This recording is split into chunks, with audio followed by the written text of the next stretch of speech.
हाय, श्री स्वामी समर्थ मैत्रिणींनो, आजच्या व्हिडिओमध्ये तुमचे स्वागत आहे.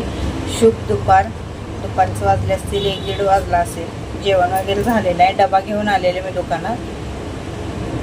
श्रीची शाळा 12-12:30ला सुटलेली आहे. तो पण आलेला आहे आणि 1 तारखेपासून त्याची परीक्षा चालू होणार आहे. आता परीक्षा झाली की मग 10वीचं परत तास चालू होणार. तर चला, सगळं आवरलं. घरात भांडे वगैरे मी टाकून आलेलं आहे कारण की खूप ऊन होतं बघा आणि भयंकर ऊन पडलेलं आहे आमच्या इकडं. तर दुपारी 12-1चं जे ऊन असतं ते सकाळी 9लाच पडत आहे.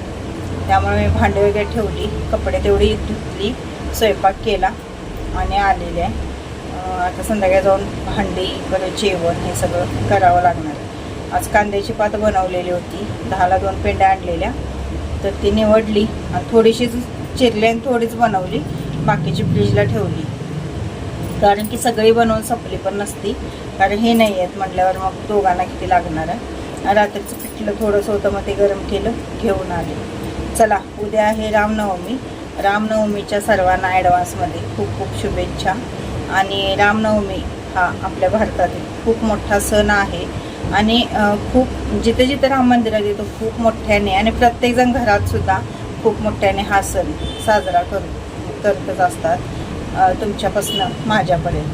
कारण रामांसारखं एक वचने एक पत्नी होणारच नाही आणि त्यांच्यासारखं आपल्याला म्हणजे आपली मुलं पण व्हावीत याच्यासाठी प्रत्येक आई म्हणजे प्रयत्न करत असते की रामासारखा पुत्र हा व्हावा. आणि तर चला, उद्याला काय काय सेवा करायच्या आहेत, कशी रामनवमी साजरी करायची ते आपण थोडक्यात जाणून घेऊया. सगळ्यात महत्त्वाचं, तुमच्या घरामध्ये जर रामांची मूर्ती असेल, फोटो असेल, तर त्याच्यावर अभिषेक करायचा आहे आपल्याला. आणि समजा जर रामांची मूर्ती नसेल तर स्वामी समर्थ महाराजांची मूर्ती असेल किंवा बाळकृष्णाची मूर्ती असेल किंवा विठ्ठल रुक्मिणीची मूर्ती असेल तर त्याच्यावर सुद्धा अभिषेक केला तरी चालतो. कारण स्वामी समर्थ महाराज हे सुद्धा रामच आहेत, लक्षात ठेवा. आणि म्हणजे कसं असतं बघा, कुठल्या पण देवाची सेवा जर तुम्ही केला तर ती शेवटी तिथंच जाते. म्हणजे स्वामी समर्थ महाराज हे सुद्धा ब्रह्मांड नायक आहे. आणि मूर्तीवर अभिषेक करत असताना 16 वेळा पुरुष सुक्त म्हणायचं आहे आपल्याला. आता ज्यांना 16 वेळा पुरुष सुक्त म्हणणं शक्य नाही त्यांनी ओम नमो भगवते वासुदेवाय नमः 108 वेळा मंत्र म्हणू शकता, किंवा श्रीराम जय राम जय जय राम या मंत्राचा जप जरी तुम्ही 108 वेळा केला तरीसुद्धा चालेल.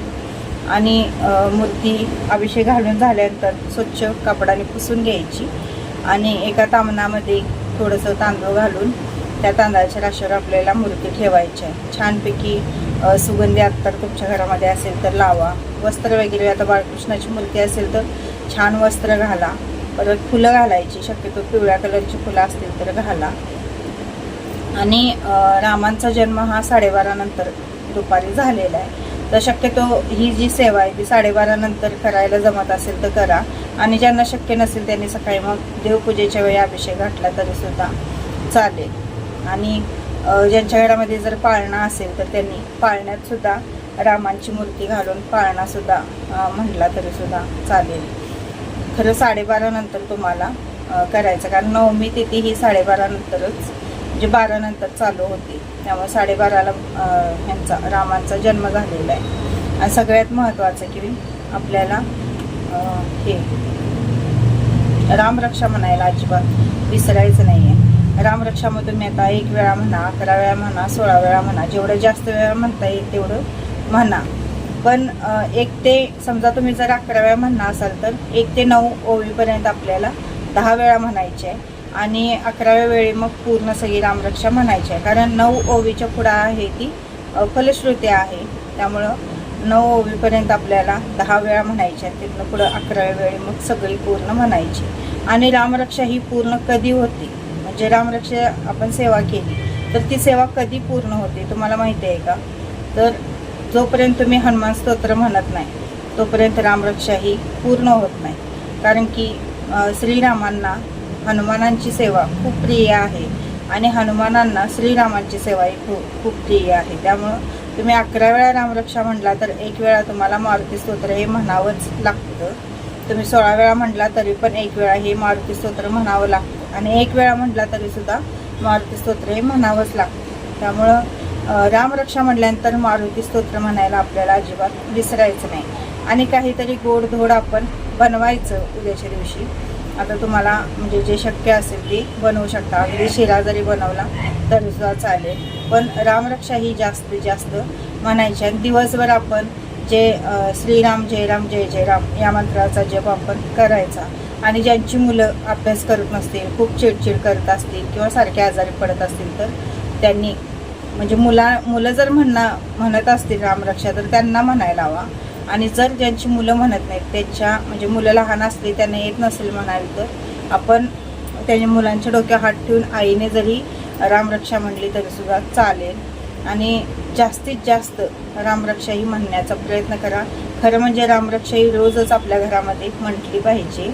कारण रामरक्षा अशी म्हणजे आपल्या ह्याच्या संरक्षणासाठीच रामरक्षा ही लिहिलेली आहे, लक्षात ठेवा, प्रभू श्रीरामांनी. कारण की आपल्या भोवतीने एक संरक्षण कवच तयार व्हावं. आपल्या घराच्या भोवतीनं असेल किंवा आपल्या भोवतीनं असेल, एक संरक्षण कवच तयार व्हावं यासाठीच रामरक्षा ही त्यांनी लिहिलेली आहे. पण कसं असतं म्हणजे आपल्याला शक्य होतं नाही होतं, पण अशा एखाद्या वेळी तर किंवा गुरुवारी तर आपण रामरक्षा ही म्हणावी. आता चैत्र नवरात्र पण चालू आहे, त्यामुळं उद्या अष्टमी आहे बघा. अष्टमी तिथी ही 25 तारखेला दुपारपासून चालू होणार आहे आणि हे 26 तारखेला दिवसभर असणार आहे. त्यामुळं अष्टमी असल्यामुळे आपल्याला आता चैत्र नवरात्र चालू असल्यामुळे दुर्गा सप्तशतीचा पाठसुद्धा आपल्याला करायचा आहे. आता अशा वेळी कसं होतं, आता दोन्ही एकदम आल्यामुळे आपल्याला थोडंसं सेवेला म्हणजे त्रास होतो. तर त्यावेळी काय करायचं, अष्टमी ही 25 तारखेला लागणार आहे, तर 25 तारखेला दुपारनंतर तुम्ही दुर्गा सप्तशतीचा पाठ केला तरीसुद्धा चालेल. खरं अष्टमी तिथी जी असेल ती सकाळी म्हणजे सूर्यानं पाहिलेली जी आहे ती 26 तारखेलाच चालू होणार आहे. मग ज्यांना शक्य आहे त्यांनी 26 तारखेला पण करू शकता आणि ज्यांना शक्य नाही त्यांनी 25 तारखेला पण करू शकता. खरं 26 तारखेची अष्टमी तिथी सूर्यानं बघितलेली आहे, पण ती 12 वाजेपर्यंतच असणार आहे आणि 12 नंतर नवमी तिथी चालू होते. कारण की आपल्याला रामनवमी आहे त्या दिवशी, त्यामुळं 12 नंतर नवमी तिथी चालू होते.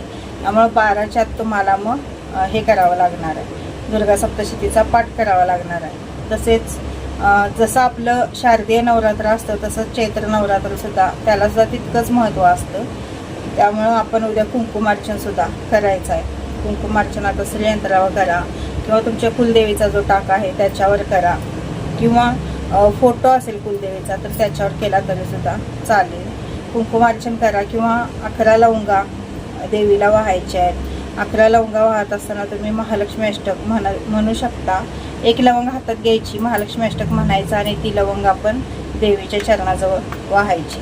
असं 11 लवंगा, त्याला फुल अखंड असलेल्या 11 लवंगा घ्यायच्या आणि ते आपण देवीच्या 1 लवंग हातात घेऊन ते महालक्ष्मी अष्टक पूर्ण झाले की आपण ती देवीच्या चरणाला व्हायचे. असं 11 वेळा आपल्याला महालक्ष्मी अष्टक म्हणायचं आहे. आणि ज्यांना शक्य नाही त्यांनी हे म्हणू शकता, नवर्ण मंत्र म्हणू शकता, ओम ऐं ह्रीं क्लीं चामुंडाय वेची, किंवा ते ज्यांना ते पण शक्य नाही त्यांनी ओम श्री महालक्ष्मी नमः म्हणत जरी कुंकुमार्चन केला तरीसुद्धा चालेल.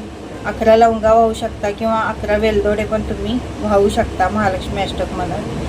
अशा पद्धतीने आपल्याला उद्या कुलदेवीची सुद्धा सेवा करायची आहे. तर कुलदेवीची ज्यांना ओटी भरायची असेल, म्हणजे ज्यांना मूळपीठावर जाऊन ओटी भरणं झालेलं नसेल, कारण वर्षातनं एकदा आपल्याला कुलदेवीची ओटी ही भरावी लागते, आणि म्हणजे ज्यांना शक्य झालेलं नसेल त्यांनी उद्या भरला तरीसुद्धा चालेल. कारण उद्याचा दिवस पण खूप महत्त्वाचा आहे आणि काहीतरी गोडधोड करून आपण नैवेद्यसुद्धा उद्या दाखवायचा आहे, देवीची आरती करायची आहे.